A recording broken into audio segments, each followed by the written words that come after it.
पिछड़ों की आवाज़ उठाते हैं। तो हमारा मानना यह है कि भीम आर्मी चीफ बड़े भाई एडवोकेट चंद्रशेखर आज़ाद जी उसी तरह संसद में हमारी आवाज़ को उठाए जहां से कानून बनते हैं। मुसलमानों की आवाज़ मुखरता से असदुद्दीन ओवैसी भी उठाते हैं, क्या एक साथ आ जाना चाहिए चंद्रशेखर आज़ाद और असदुद्दीन ओवैसी को? नगीना पे दलित और मुस्लिम एकता बहुत अच्छे मायने में है और चंद्रशेखर भाई जीतेंगे यहाँ से।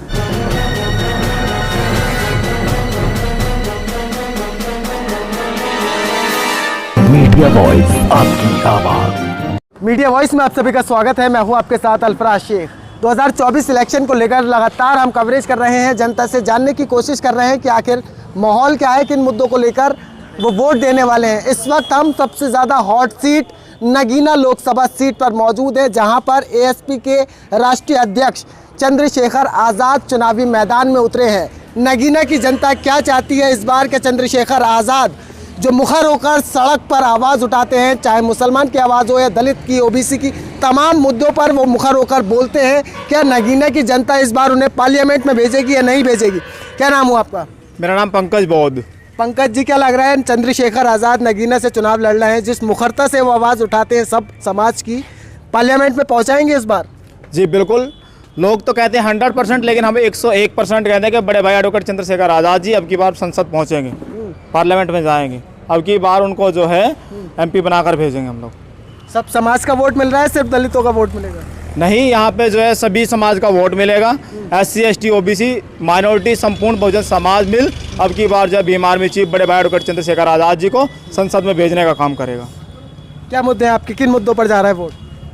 वोट आप चाहे कोई सा भी मुद्दा ले लीजिए, चाहे SC ST OBC माइनॉरिटी, बड़े भाई चंद्रशेखर आज़ाद जी ने सभी के मुद्दों पर जो जितने भी एट्रोसिटी हुए, जितने भी प्रोटेस्ट हुए, सभी में जो है बड़े भाई ने हिस्सेदारी ली है और सभी के लिए हक और अधिकारों की आवाज़ को उठाने में जो है मजबूती दिलाई है। किसी भी प्रोटेस्ट को, चाहे किसान आंदोलन हो, चाहे CA NRC वाला मुद्दा हो, चाहे बिजनौर के अंदर सबसे बड़ी घटना गुलदार वाला मामला, जिस गुलदार के हमले से हमारे ना जाने कितने साथियों ने अपनी शहादत दी, अपने जीवन की शहादत दी, उस मुद्दे पर कोई भी नेता, कोई भी मंत्री बोलने के लिए तैयार नहीं था। और भीम आर्मी चीफ बड़े भाई एडवोकेट चंद्रशेखर आज़ाद जी ने उनके भी हक और अधिकारों को, उनके लिए भी आवाज़ उठा करके उनको इंसाफ दिलाने का काम किया, उस पीड़ित परिवार को इंसाफ दिलाने का काम किया।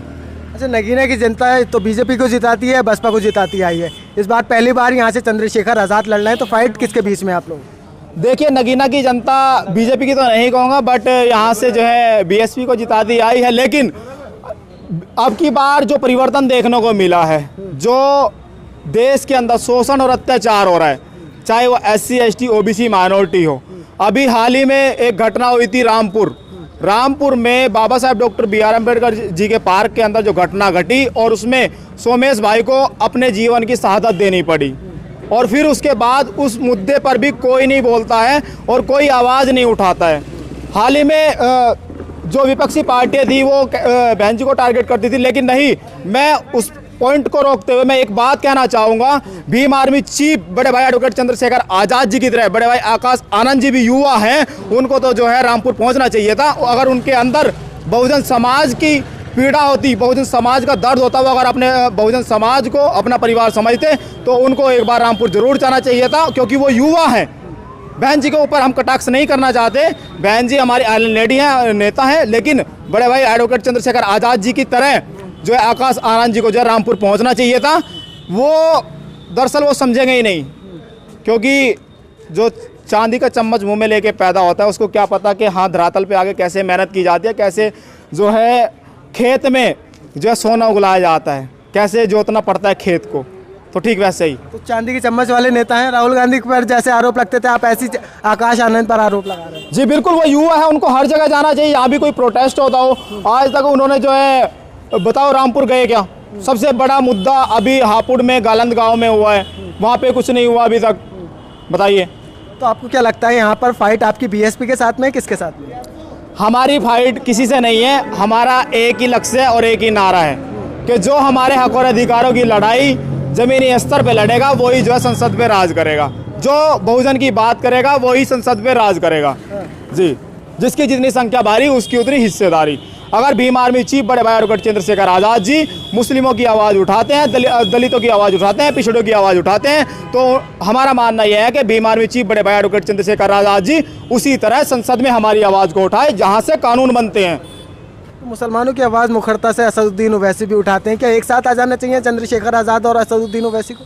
देखिए, वो पार्टी का मामला, आपस का मामला, मैं इसमें कोई प्रतिक्रिया नहीं दूंगा। वो तो जो है भीम आर्मी चीफ बड़े भाई एडवोकेट चंद्रशेखर आज़ाद जी डिसाइड करेंगे, वो ओवैसी जी डिसाइड करेंगे कि वो किस हद तक जो है बहुजन समाज को एक करने में एकता दिखाते हैं। जी, क्या नाम है आपका? मेरा नपेंद्र कुमार। नपेंद्र जी, क्या लग रहा है आपको इस बार नगीना की जनता क्या चाह रही है? नगीना की जनता बदलाव चाह रही है और इस बार चंद्रशेखर भाई को संसद पहुंचाएगी। क्यों? क्योंकि ये मान लीजिए कि अगर हमें संविधान बचाना है, संविधान की रक्षा करनी है, तो चंद्रशेखर भाई को लाना ही पड़ेगा। भीम आर्मी आज़ाद समाज पार्टी ही संविधान की रक्षा कर सकती है। संविधान की रक्षा तो राहुल गांधी और अखिलेश यादव कर रहे तो रहे, सड़क पर निकल रहे हैं, न्याय दिलवा रहे हैं तमाम लोगों को। नहीं, कहाँ दिलवा रहे हैं न्याय, कहाँ बोलते हैं? कोई नेता जाता ही नहीं है, चंद्रशेखर के अलावा कोई नेता दिखाई नहीं देता। जितनी घटनाएं होती हैं देश में, सारे नेताओं पर दबाव कह लो या मैं तो कह नहीं सकता क्या है, लेकिन कोई नेता जाने को तैयार ही नहीं होता है। गरीबों के बीच में कोई आता ही नहीं है चंद्रशेखर के अलावा। हमारे बीच में तो कोई आया नहीं। मैं नगीना का ही रहने वाला हूँ। हमारे तो जब भी दुख तकलीफ होती है या कोई भी पीड़ा होती है तो चंद्रशेखर भाई आते हैं सबसे पहले। तो मायावती के कैंडिडेट को नहीं जिताएंगे इस बार? नहीं, हम इस बार बदलाव चाहते हैं। ये मान लीजिए कि जैसे एक पेड़ होता है और पेड़ पे आसमानी बिजली गिर जाती है, तो ये जो सत्ता है, सत्ता कितने भी जिन पेड़ों ने हमें फल दिए, छाया दी, उन पर कितनी भी बिजलियाँ गिरा ले, लेकिन हमने नया पौधा लगाया है, हमें उसकी नए पौधा लगा कर तैयार किया है। हमें फल भी चाहिए और छाया भी चाहिए। फल भी चाहिए, छाया भी चाहिए। क्या लग रहा है चंद्रशेखर को जिताएंगे, किसे जिताने वाले? चंद्रशेखर भाई यहाँ नगीना से जीतेंगे। क्यों?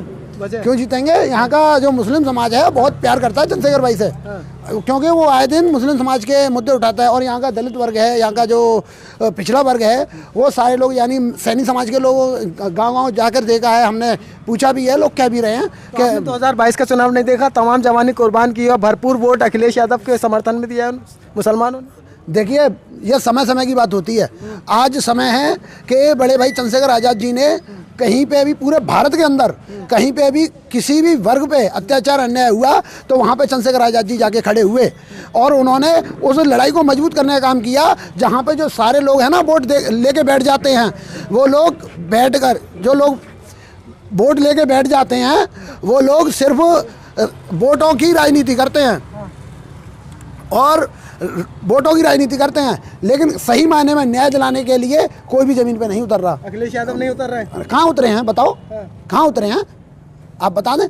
मुसलमान तभी तो वोट देता है, मुसलमानों की बात करते हैं वो। देखिए, बात करना एक अलग बात है, लेकिन काम करना बहुत अलग बात है। चंद्रशेखर भाई मुस्लिम समाज के लिए जहाँ पे भी उन्हें बुलाया गया है वहाँ पे चंद्रशेखर भाई खड़े हुए हैं। तो इसलिए दलित और मुस्लिम एक साथ आकर बिल्कुल बिल्कुल आएगा। नगीना पे दलित और मुस्लिम एकता बहुत अच्छे मायने में है और चंद्रशेखर भाई जीतेंगे यहाँ से। हाँ, चाचा क्या नाम हो आपका? हरिराम बौद्ध जी मेरा। हरिराम जी, ये कह रहे हैं मुस्लिम और दलित एक साथ आएंगे और चंद्रशेखर को जिताएंगे, आपको लग रहा है ऐसा होगा? बिल्कुल 100% चंद्रशेखर भाई जो है हमारे नगीना लोकसभा 5 से श्योरिटी निश्चित विजयी होंगे, पक्का। और बीएसपी? बीएसपी, देखिए बीएसपी के बारे में हम कहना उचित नहीं है, क्योंकि नई सोच नई उम्मीद के अनुसार जो है हमारी जो भाई बहन बंधु सब लगे हुए हैं। चलिए, नई उम्मीद नई सोच के साथ नगीना की जनता तैयार है, तो 2024 में इसी नई उम्मीद के साथ में क्या चंद्रशेखर आज़ाद पार्लियामेंट में पहुंचेंगे या नहीं पहुंचेंगे, तो आने वाला वक्त बताएगा। फिलहाल इस पूरी रिपोर्ट पर आपकी क्या कुछ राय बन रही है, आप अपनी कीमती राय में ज़रूर दीजिए। क्या मुस्लिम और दलित नगीना से चंद्रशेखर आज़ाद को जिताएगा या नहीं जिताएगा? आप अपनी कीमती राय दीजिए। बहुत शुक्रिया।